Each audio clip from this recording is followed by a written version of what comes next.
everybody, and welcome to episode 12 of Tutor Chat. My name is Helen and I'm joined with Lucy here. Hello guys. And we both run the 11 Plus English Club. So what we like to do is just create these helpful videos for you guys, just talking about general information about 11 plus exams. We talk about, different exam types, sort of exam techniques. English is our speciality, so that is what we mainly talk about to you guys. So our last episode, episode 11, was all about CSSE exams. So we're both based in Essex, so we talk a lot about CSSE. But we also work with quite a lot of kids around the country, to be honest with you. So we do a lot of work with GL and CEM as well, and of course the independent schools. So what we've decided to do today is to talk to you all about how to pass, or how to prepare as well, for the English side of GL exams. So I'm going to pass you over to Lucy and she's going to sort of introduce the main stuff for you, and then we're going to share some hints and tips. And at the end, I'm going to give you the kind of three main things that we want you to focus on in your preparations. Thank you, Helen. So the GL exam is the most widely used assessment package for 11 plus entry. It's very, very popular. And the exam style can vary because schools basically can pick and choose their subjects. The main ones, the staple ones, are English and maths, as with all other 11 plus exams, but they do also have the additional features of the verbal reasoning and non-verbal reasoning, and it's entirely down to them which subjects they test. Okay, it's based per school. So we would advise that if you're in an area which you're looking at certain schools and they use GL assessment, please do contact the specific schools, or just have a little nosy on their website, and it should have some information there for you, so that you know basically which subjects to prepare for. With regards to the exam papers themselves, we have seen historically that they are multiple choice format. And the GL website does actually have a page on free familiarization materials. So there's lots of kind of things that you can download and have a little look at, and see basically what they're like, what the exams are like. So I'm going to pass you back to Helen now, and she's going to talk through how we in the club have structured our very own GL style questions and mock exams. Yeah, thank you, Lucy. I think one of the things that kind of makes these types of papers difficult is, look, we say this about every type of exam, you can't predict what's going to come up. Like the whole thing with GL and CEM and all the others really is that like the schools have a whole bank of different things to choose from, like different types of questions, different types of skills to test your child on. So like we always talk about this, and I did a little Facebook post actually about this the other day inside our community group, and I was talking all about how like taking like a skills-based approach is so important, because it means that basically whatever the kids are sort of presented with in the exam, they're going to have a really good chance of being able to answer those questions. So what we did when we were creating our mock workshops that we run with our year 5 students who are doing GL exams, what we decided to do was basically cherry pick all of the different parts of English and just combine that into its own sort of like GL style English mock exam. Now, of course, in the actual exams, there's a bit more of a mixture crossover between the two papers, but English is our speciality. That's what we wanted to focus on with our students. So what we did for our most recent one was we broke it down so that we mainly focused on comprehension. So that was about 28 marks. So it's quite a big chunk of the paper. Then we also did 9 for punctuation, 9 for spelling, and then we did some closed questions as well, so where the children have to work out like the missing words and sentences and things like that, and we did those for 8 marks. So you can kind of see with the balance here that like a lot of it is weighted towards the comprehension side, and Lucy will tell you a bit more about that in a moment, but then the rest of it is very kind of spelling, punctuation and grammar focused. But that said, that sort of vocabulary side of it as well can come in with the verbal reasoning. So there's quite a sort of mixture of things there, and again, whenever we create these mock exams, every exam is slightly different, testing on slightly different skills, because we don't want the kids to kind of feel like they know exactly what's going to come up in the paper. Like we say to them, you're going to be tested on the same sorts of skills, but don't go in there thinking you know exactly what the question's going to be, because what happens if it's not? You know, we don't want them to go into like panic frazzle mode. Like we want them to go in there very open-minded, ultimately having the self-belief that they can answer the question. So yeah, skills-based approach is really important to this. Definitely. And I think, I don't know about you, Helen, but I feel like the GL exams themselves and, you know, the familiarization papers and GL style mock papers from other providers, I don't think it's the content of the questions that is particularly challenging. I think it's more, as with any other, you know, multiple choice exam like CEM, I think it's more to do with exam technique, knowing, you know, the section that you're in, being able to mark your answer on the separate answer sheet, and doing all of this within a specified time frame. You know, working like pretty fast at quite a pace through the questions. So I don't think it's necessarily the content of the questions or even the text that will be difficult for your child to understand. It's more about how your child then applies their understanding to the questions. Yeah, definitely, because it's less than a mark a minute. You know, the kids, they're working under real time pressure with it. So like you say, I agree that the questions themselves aren't always overly difficult. Like the knowledge has to be there, but it's speed and pace at the end of the day that's going to make the biggest difference. Absolutely. For sure. Yeah. So that actually brings me on to our next point, which there's, you know, there's often this misconception about multiple choice papers, that they're easier because the answer is there, you just have to choose it. And that would be incredible if they were easier. But for, let's take comprehension, for example, you're still being tasked on your understanding of a text, which you probably haven't seen before. So you're therefore having to apply all of these different skills that you've practiced, but instead you're actually having to find a specific answer from a range of answers that quite often are very, very similar. So your child has to have like a real keen eye for detail and be able to match, you know, their understanding with the answer, and also process of elimination, you know, being able to eliminate answers that they think, no, it definitely can't be that one. So I think contextual awareness is key, and, you know, having a secure understanding of the text, which, as we've said, might not even be that difficult to understand. They have to just feel secure in their knowledge of it, and then feel, you know, able and confident to then apply their knowledge within the questions.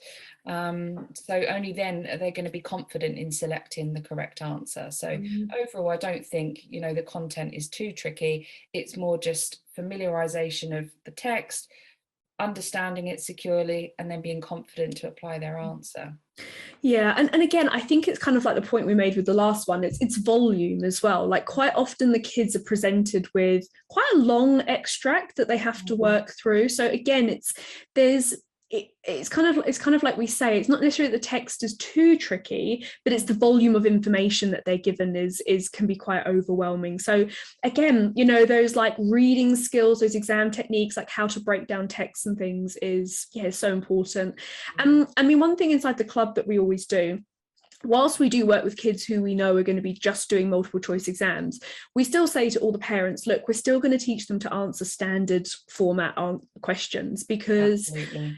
you know, especially when they go to secondary school, they're not going to be doing multiple choice exams. They have to be able to articulate themselves and explain themselves clearly. So like I always say to the kids, if you can put an answer like in your own words and get it correct, that also makes the multiple choice easier, because rather than necessarily having to go through and do process elimination, if you know what the answer is, then you can find that in your little checklist of 1, 2, 3, 4 options that you've been given. That can also be a bit of a time-saving thing for them as well. Yeah, absolutely. So again, just down to understanding and comprehension of the passage. Yeah. Okay, and then so one of the last things we wanted to talk about was SPAG, so spelling, punctuation and grammar, because this is really sort of heavily focused on in these exams. So as we mentioned, like when we do our mocks, we do dedicated bits all sort of testing the kids on punctuation skills, different grammar skills, sorry. I think one of the most important things to remember is that your child in this exam is being tested on like the Key Stage 2 curriculum, which therefore means like up until the end of year 6. And if you look at the SATs papers, I always recommend looking at practice SATs papers because you can get them for free everywhere, and they basically are SPAG exams. But you'll see in there, and I remember from tutoring and doing sort of like just general SATs tuition, that those last few months building up to SATs, the kids suddenly go into quite complex things. Like just the kind of the technical terminology they're expected to learn now, like all the different types of conjunctions and clauses and active passive voice, all that sort of grammar side of things. Like it's quite sort of heavy in that sort of jargon. And they don't necessarily learn all of that sort of stuff in year 4 and year 5. So it is always that thing with the 11 plus, isn't it, that we need to like academically kind of jump them a bit of a year ahead of themselves. So what we also recommend as well is that don't just make sure your kid knows like the rules, like the definitions, like all of this stuff, kind of like what we were saying with the vocab in comprehension, is they've got to be able to know it, recognize it, and use it in context as well. Because again, it's a bit like learning new vocabulary. Like there's just no point learning big vocab lists and maybe learning definitions, because if your child doesn't know how to use it correctly in context, it's going to stand out like a sore thumb when they then go to secondary school and try and use it in their creative writing. So understanding and I think learning things in context is really important, and being able to apply those skills as well. Anything else you wanted to add to that, Lucy, about SPAG? Just that I think within the club, for example, our lessons that we cover each week, we really do, it's almost like little and often. We're not overloading or burdening that child with like tons and tons of vocabulary for them to learn. It's literally like, this is a passage, we're going to discuss it, we're going to read through it. Do you have any questions? Let's look at these words that seem a bit strange at first, but actually let's use context, then try and understand what they mean. And it's just such a better technique, I think, of their understanding of it, and then their confidence in thinking, yeah, I learned that word the other day and I know how to use it, so let's practice it, let's use it in my creative writing task this week. We do weekly challenges for our students, and they love it. They love getting involved, because quite often they'll use the words that they've learned and then practice and apply them in their creative writing, which is great. Little and often, nothing too crazy, nothing too burdensome. And I think as well, like especially like when you're doing your preparations, like let's say you're doing something complex, like I don't know, you're learning about subordinating clauses or something like that from a grammar perspective, like it can be quite tricky. And like all things with knowledge, if it's not kind of used or applied or practiced, the kids will always forget it. So again, this is a method, like Lucy says, that we take all the time with our teaching, is we just keep gently repeating things over and over again for them, so that it just becomes like kind of second nature knowledge to them, rather than, they learn it in September and then we don't talk about it again potentially for like another 6 months, and then it's almost like you're starting from scratch again. So it's just rinse, repeat, and that's 100% what you guys should be doing with your preparations as well, is trying to keep things fresh in their minds as they go through.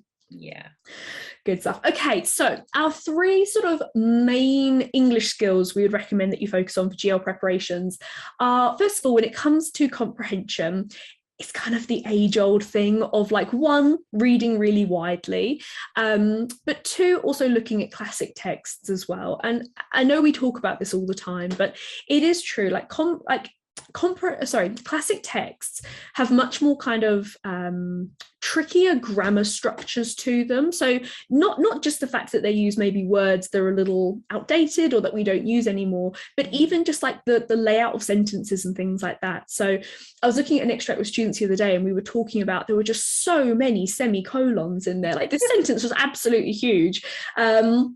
And I went off on a mission actually to find them, like one of the world's longest sentences. It was ridiculous. It didn't fit on the page. But like that sort of stuff from a sort of going on to like a SPAG point of view is really interesting, because it's all about getting your child to like engage in it and pointing out to them and saying, gosh, wasn't that sentence ridiculously long? Like, can you even remember what they were talking about at the beginning of the sentence? And we want to learn how to use semicolons. Well, how have they used them here? So it's all about kind of cross-referencing those skills. And I think in terms of SPAG as well, like we always say, even if your child isn't being tested on creative writing, don't discount learning it, because again, when they go to secondary school, that is 50% of their like English grades when it comes to them being when it comes to them being assessed and things. Wow. And yeah, and if they can apply it in context, if they're able to do it in that way, then that means that they're going to be able to recognize it, identify it, they're going to be able to spot mistakes so much quicker. And it also means they'll spot those mistakes in their own writing as well. So it's, you know, the benefits of it are huge, like practicing creative writing. And finally, vocabulary. Oh, sorry, Lucy, go for it. Sorry. No, I was just going to say it's across the board. Like all of this study, looking at both comprehension and creative writing, it's all an investment, basically. If we think ahead, I know it might seem scary because we're only dealing with like 10, 11-year-olds, but think ahead to GCSEs, you know, and for English and literature, whether it's, you know, literature or just, you know, literature and language, they're having to do all of this all the time. They're having to practice their reading, answer, understand, analyze a text, but then also being able to write creatively and to use those things as inspiration for their own writing. So it's no good kind of preparing just for the one exam. We prefer to improve overall English skills, you know, in all different topics and areas, so that it is an investment, so that they are secure ahead of going up to secondary school. Exactly. And that is just like such a like heavy paced pathway anyway leading up to GCSE. So if we can prepare them for it now, then yeah, it's a great thing. It's a great string to their bow. Yeah, exactly. We want them to be successful at secondary school, not just in an exam. You know, there needs to be that focus, definitely. Yeah, and so our last tip really for English preparations is vocab, learning vocabulary. And like we say, you know, it helps in all areas of English, from comprehension to expressing themselves in creative writing to, you know, verbal reasoning. It helps them with grammar and understanding and things like that. It's just such a broad topic that kind of, like we say, covers all bases and helps. And again, you know, we provide like support like this for the kids, and we give them vocabulary lists and we get them to practice it in context. And we do like termly quizzes and games where we like test them on the vocabulary that we've learned over the past 6 weeks and things like that. So this is the thing, like learning all the stuff in this vocabulary, it can be fun, it can be interactive. Like I'm just not a fan of vocabulary lists. I think they're good for giving you perspective on sort of like the level of difficulty of the words, and maybe sort of a guide to start from, but there is no perfect checklist of vocabulary. There is no, it's not like if you learn these 100 words, then you're set and good to go for the 11 plus.